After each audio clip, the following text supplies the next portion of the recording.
এনবিআরের আগের আন্দোলনের পুনরাবৃত্তি চান না প্রধানমন্ত্রী। অভিজ্ঞরা চালাবেন রাজস্ব নীতি বিভাগ, বললেন অর্থমন্ত্রী। ফিলিং স্টেশনে গ্যাস সংকট চলছে। ঢাকার আশেপাশে ভোগান্তি তীব্র। বিক্ষুব্ধ গ্রাহকরা চাইছেন দ্রুত সমাধান।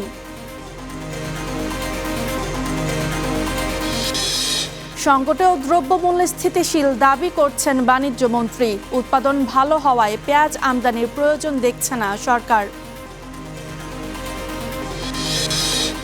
কুষ্টিয়ায় ইচ্ছেমতো সারের দাম হাঁকানোর অভিযোগ। বাজারে সংকট নেই, পর্যাপ্ত মজুত আছে দাবি করলেন কৃষিমন্ত্রী।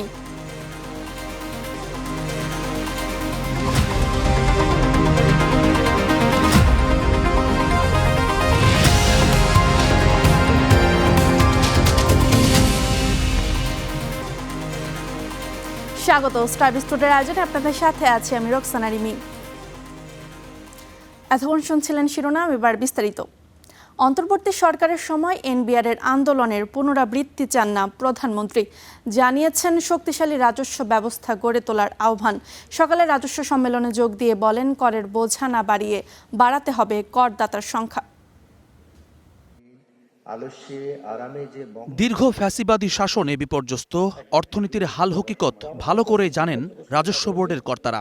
সে সময় নীতিমালার তোয়াক্কা না করে নানা ব্যক্তিকে সুবিধা দেওয়ার অনেক ঘটনার সাক্ষীও তারা। জনগণের ট্যাক্সের টাকার নিরাপত্তা দিতে ব্যর্থ হওয়ায় এনবিআরকে আস্থা নয় বরং ভয় পায় মানুষ। করদাতা ও রাজস্ব প্রশাসনের মধ্যে আস্থার সম্পর্কও আরো শক্তিশালী করা প্রয়োজন।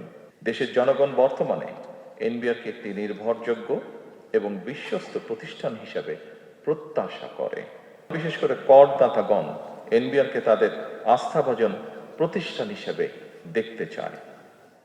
রাজস্ব সম্মেলনে যোগ দিয়ে প্রধানমন্ত্রী আরও বলেন, কর আদায় ব্যবস্থাপনা সহজ ও দুর্নীতি হয়রানিমুক্ত করতে হবে, যাতে করদাতা উদ্বুদ্ধ হন।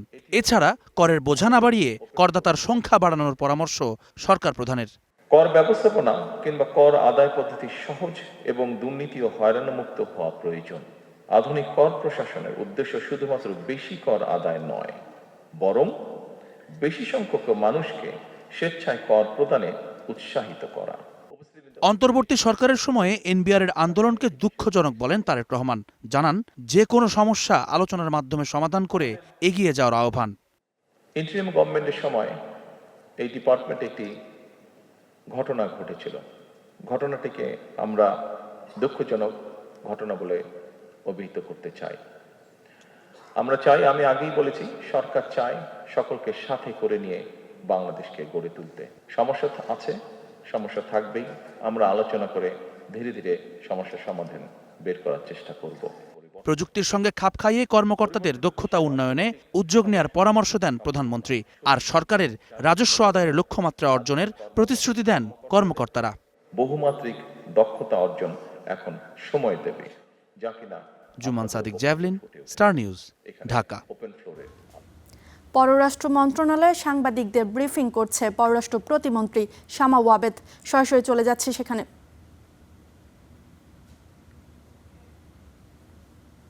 আপডেট আমার কাছে নাই। প্রাইম মিনিস্টারের ভিজিট যখন যেই দেশে ঠিক হবে, প্রাইম মিনিস্টারের অফিস থেকে আপনারা জানতে পারবেন। একটা প্রশ্ন, ডেইলি স্টারের সম্পাদক মাহফুজ আলম বলেছেন তার কাছে তথ্য আছে ইন্ডিয়ার একটি টকশোতে যে ভারতীয় র প্রধান বাংলাদেশে এসেছিলেন মক্কা চুক্তিতে যেন বাংলাদেশ যুক্ত না হয় সেই বার্তা নিয়ে। পররাষ্ট্র মন্ত্রণালয়ের কাছে আপনার তথ্য আছে? আমার কাছে কোনো তথ্য নেই। আমার কাছে কোনো তথ্য নেই। এটা ডেইলি স্টারের সম্পাদককে জিজ্ঞেস করো। না, মানে ভারতের কাছে ওই সোর্সে না, ভারত কোনো রকম আপনাদের অনুরোধ করেছে কিনা বা আহ্বান জানিয়েছে কিনা যে মক্কার এই জোটে যেন আমরা না যাই, বা এরকম ইঙ্গিত অন্তত দিয়েছে কিনা? না, জানি।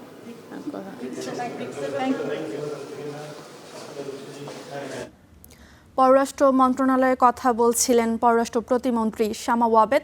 এতক্ষণ ছিলাম সেখানে, এবার চলে যাচ্ছি অন্য খবরে। রাজস্ব আয় বাড়াতে ধীরে ধীরে ব্যবসায়ীদের কর অব্যাহতি তুলে দেওয়ার পাশাপাশি কর ব্যবস্থার পুরোপুরি অটোমেশন করা হবে বলে আবারও জানালেন অর্থমন্ত্রী আমির খসরু মাহমুদ চৌধুরী। চীনমৈত্রী সম্মেলন কেন্দ্রে আয়োজিত রাজস্ব সম্মেলনে এসব কথা বলেন তিনি। এ সময় মন্ত্রী জানান, কর ফাঁকি বন্ধে ডিজিটাল লেনদেন বাড়ানোর জন্য কাজ করছে সরকার। চলতি অর্থবছরের 9,38,000 কোটি টাকার বাজেট বাস্তবায়নে রাজস্ব বোর্ডকে সংগ্রহ করতে হবে 6 লাখ কোটি টাকার বেশি কর। বড় এই লক্ষ্য পূরণে নানামুখী উদ্যোগ নিচ্ছে সরকার। তারই অংশ হিসেবে রাজধানীর চীন মৈত্রী সম্মেলন কেন্দ্রে অনুষ্ঠিত হয় রাজস্ব সম্মেলন। এ সময় দেশের রাজস্ব আদায় ব্যবস্থার দুর্বলতার কথা তুলে ধরেন অর্থমন্ত্রী আমির খসরু মাহমুদ চৌধুরী।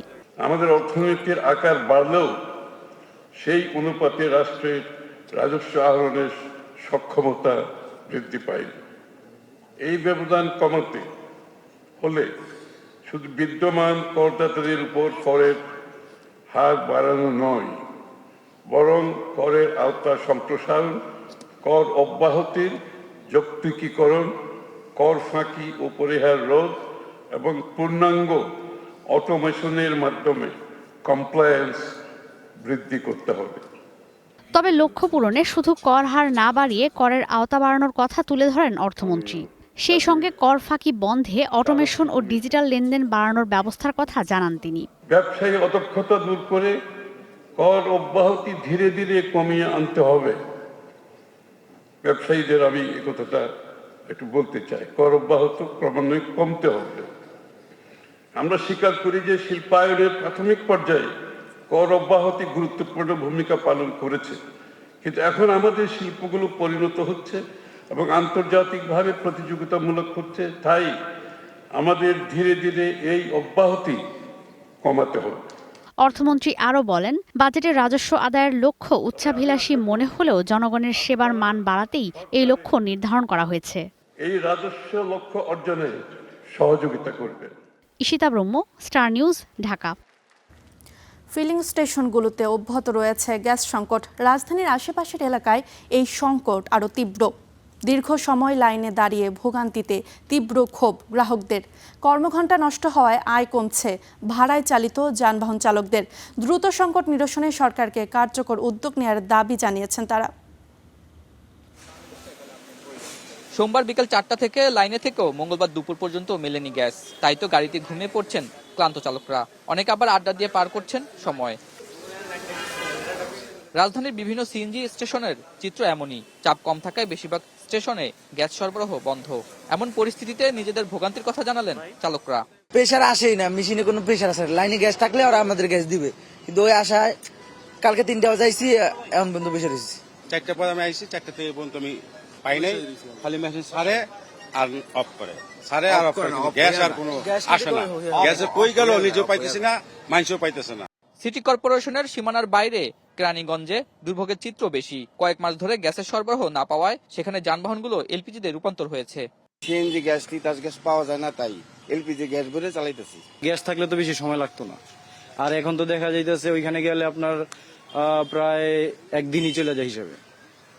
আবার বৈশা থেকে গ্যাসও পাওয়া যায় না। 50-60 প্রেশার, মনে করেন পাম্পে থেকে গ্যাস নিয়ে আমার কর্মস্থানে পৌঁছাইতে গ্যাস শেষ। সবগুলো ফিলিং স্টেশনগুলোতেই দেখা যাচ্ছে দীর্ঘ লাইনে দাঁড়িয়ে নষ্ট হচ্ছে চালকদের কর্মঘণ্টা। এতে আয় কমছে তাদের। গতকালকে 3টা থেকে এই পর্যন্ত আমরা গ্যাস পাইতেছি না, লাইনে গ্যাস নাই, এবং পাম্প ওনারা চেষ্টা করতেছে আমাদের দেওয়ার জন্য, কিন্তু লাইনে গ্যাস নাই। প্রেশার তো একবারেই কম, ওই অনেকক্ষণ পরে আধা ঘন্টা 1 ঘন্টা পরে প্রেশার উঠে অল্প অল্প করে দিচ্ছে। পর্যাপ্ত চাপ না থাকায় পাম্প বন্ধ রাখার কথা জানান বিক্রেতারা। গ্যাসের সরবরাহ কবে নাগাদ স্বাভাবিক হবে সেই অপেক্ষায় আছেন গ্রাহকরা। আতাউর নিয়ন, স্টার নিউজ, ঢাকা। তেল, গ্যাস সংকট আর লোডশেডিং।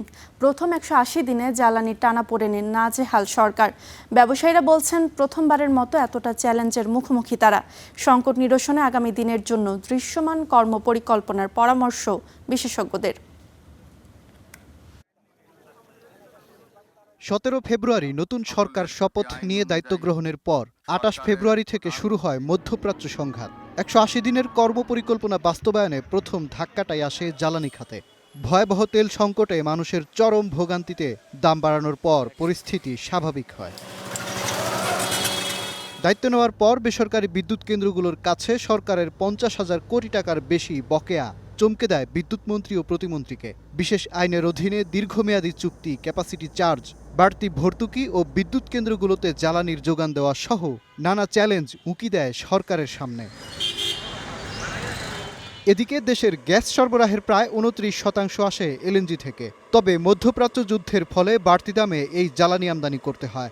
এতে গেল অর্থবছর ভর্তুকি 3 গুণ বেড়ে ছাড়িয়েছে 16,000 কোটি টাকা। এর মাঝে এলএনজি টার্মিনাল ক্ষতিগ্রস্ত হওয়ায় তীব্র হয়েছে গ্যাস সংকট। এমন পরিস্থিতিতে হুমকির মুখে শিল্প খাত। চরম ভোগান্তিতে পড়েছি। এই এত বড় ভোগান্তির মধ্যে আগে কখনো পড়িনি। সে ফিনিশিং করতে পারছে না গ্যাসের অভাবে, ফলে সে কিন্তু রপ্তানি করে ব্যাংকে যে ডকুমেন্টস দিবে সেই ডকুমেন্টসটা দিতে পারছে না। ফলে এখানে আমি যে শ্রমিকের বেতন দিব এটা একটা সংকট দাঁড়াচ্ছে, কারণ আমি তো টাকা পাচ্ছি না। দ্বিতীয়ত ব্যাংকের রিপেমেন্ট শিডিউল, ঋণের কিস্তি পরিশোধ, সেটাও বন্ধ, দেওয়ার কোনো উপায় নেই। জ্বালানি বিশেষজ্ঞরা বলছেন, গত 17 বছরে ফ্যাসিবাদ শাসনে গড়া বিদ্যুতের কাঠামো ধ্বংস কিংবা তার বিপরীতে তড়িঘড়ি পরিকল্পনাও অসম্ভব। তাই বিদ্যমান কাঠামোকেই কাজে লাগাতে প্রয়োজন যথাযথ নীতিমালা। পুরনো কূপগুলাকে নাড়াচাড়া করলে, মেনটেনেন্স করলে সেখান থেকে আমি গ্যাস উত্তোলনের পরিমাণটা বাড়াতে পারি। কিছু পাওয়ার স্টেশন আছে ইনএফিশিয়েন্টলি চলতেছে, ওরা অনেক বেশি ফুয়েল খায়। সেইগুলোরে ইমিডিয়েটলি ক্রাশ প্রোগ্রাম করে সবগুলো একত্রে ধরার দরকার নাই, প্রোগ্রাম করে করে করে করে সেইগুলোকে একটু মেনটেনেন্স করলে ঢাকাতেই আমরা 5-6 হাজার মেগাওয়াট সোলার রুফগুলোতে করতে পারি। তো গভর্নমেন্টের ইনসেন্টিভ এখানেই ছিল মন্ত্রীর দায়িত্ব।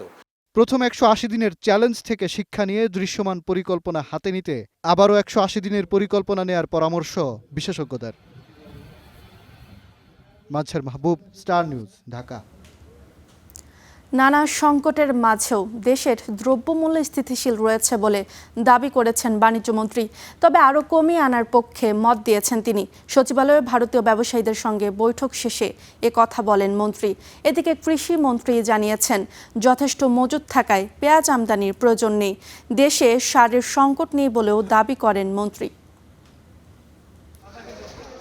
নির্বাচনী ইশতেহারে মূল্যস্ফীতি নিয়ন্ত্রণে অগ্রাধিকার ছিল সরকারের। তবে মধ্যপ্রাচ্য সংকটের কারণে জ্বালানির দাম বাড়ায় প্রভাব পড়ে নিত্যপণ্যের বাজারে। যদিও বাণিজ্যমন্ত্রী দাবি করছেন, সংকটের মাঝেও দ্রব্যমূল্য স্থিতিশীল আছে।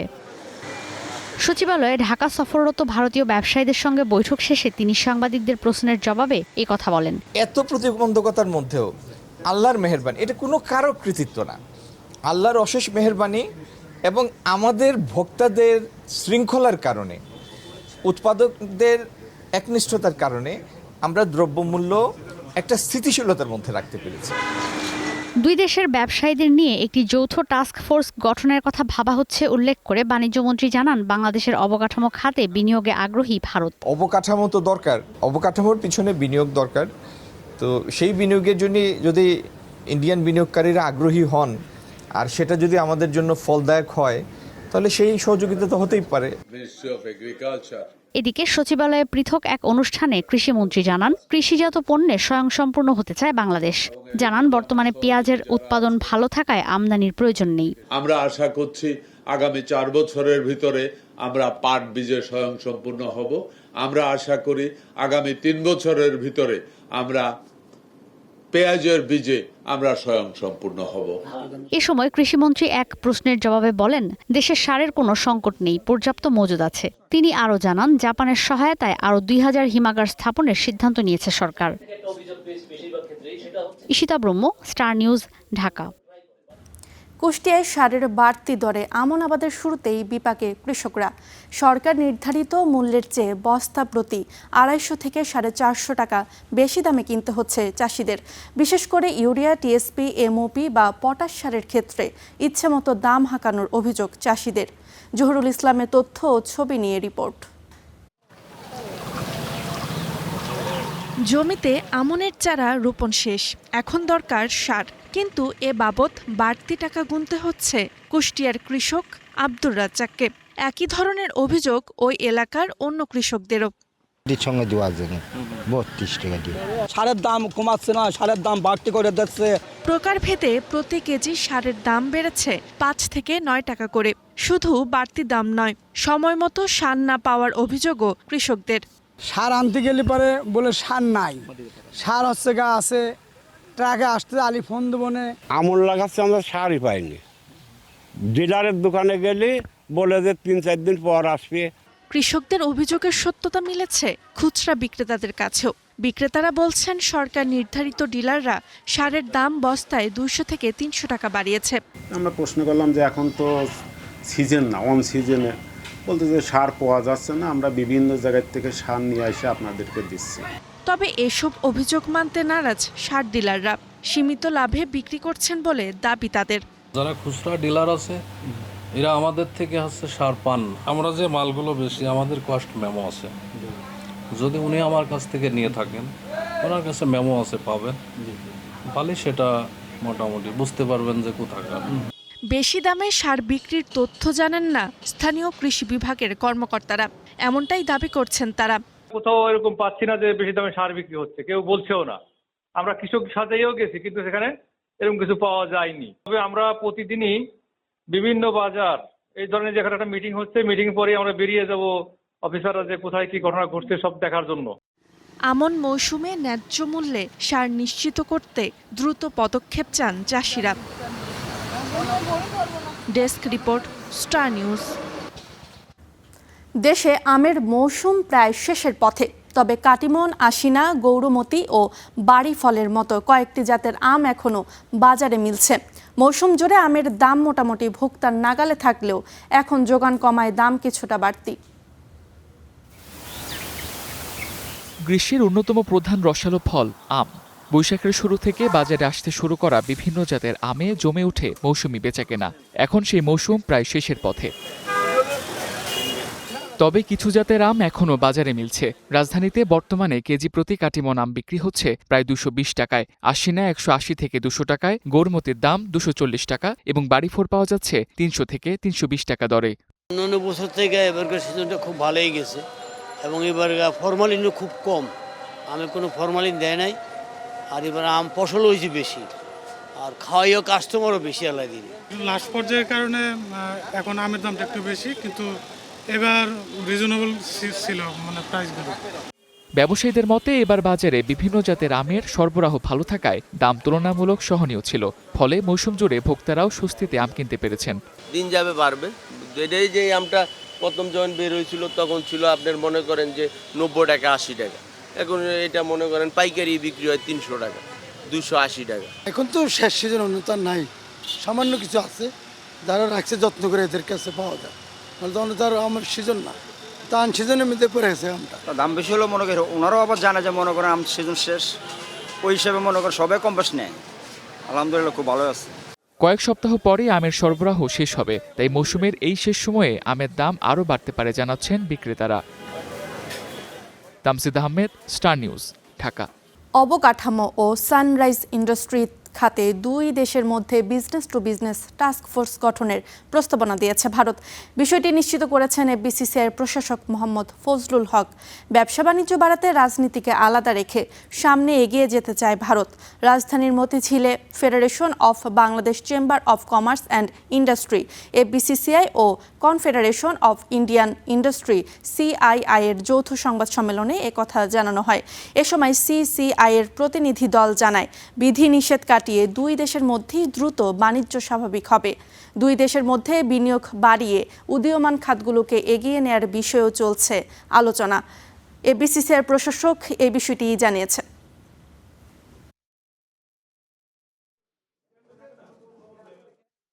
টোটালি বিটুবি টাস্ক ফোর্স প্রপোজাল, এবং ওইখানে মানে সরকারও এই সরকারের পক্ষ থেকে বাণিজ্য মন্ত্রী মহোদয়ও এটাকে স্বাগত জানিয়েছেন। নানাবিধ সেক্টরের কোম্পানিজ রয়েছে, গোদরেজ ইন্ডাস্ট্রিজ রয়েছে, যারা এখানে ব্যবসা করছে তাদের কোনো রকম অসুবিধা হচ্ছে না এখানে ব্যবসা করতে এবং আমাদের দেশ থেকে উৎসাহ পাওয়ার জন্য। টানা পতনের চাপে দেশের প্রধান পুঁজিবাজার ঢাকা স্টক এক্সচেঞ্জ দিনের শুরুতে কিছুটা স্থির থাকলেও লেনদেন বাড়ার সঙ্গে সঙ্গে বাজারে বাড়তে থাকে বিক্রির চাপ। লেনদেন শেষে প্রধান সূচক ডিএসসি এক্স 40.64 পয়েন্ট কমে দাঁড়িয়েছে 5,773 পয়েন্টে।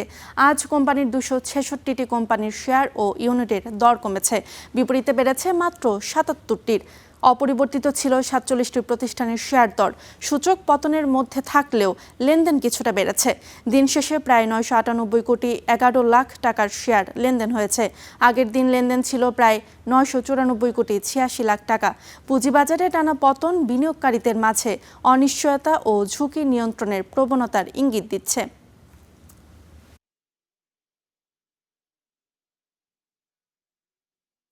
এবার জানাবো বৈদেশিক মুদ্রার বিনিময় হার। আজ দেশের বাজারে $1 কেনা হচ্ছে 122 টাকা 17 পয়সায়, বিক্রি হচ্ছে 122 টাকা 75 পয়সায়। ব্রিটিশ পাউন্ডের ক্রয় মূল্য 165 টাকা 45 পয়সা আর বিক্রয় মূল্য 166 টাকা 27 পয়সা। ইউরোজোনের একক মুদ্রা ইউরো কেনা হচ্ছে 141 টাকা 46 পয়সায়, বিক্রি হচ্ছে 142 টাকা 16 পয়সায়। ভারতীয় মুদ্রা রুপির ক্রয় মূল্য 1 টাকা 27 পয়সা ও বিক্রয় মূল্য 1 টাকা 28 পয়সা। সৌদি আরবের রিয়াল কেনা হচ্ছে 32 টাকা 46 পয়সায়, বিক্রি হচ্ছে 33 টাকা 17 পয়সায়। মালয়েশিয়ান রিঙ্গিতের ক্রয় মূল্য 30 টাকা 4 পয়সা আর বিক্রয় মূল্য 30 টাকা 67 পয়সা। এছাড়াও সংযুক্ত আরব আমিরাতের দিরহাম কেনা হচ্ছে 63 টাকা 18 পয়সায় আর বিক্রি হচ্ছে 63 টাকা 83 পয়সায়। চীনা ইউয়ান কেনা হচ্ছে 18 টাকা 7 পয়সায় আর বিক্রি হচ্ছে 18 টাকা 42 পয়সায়।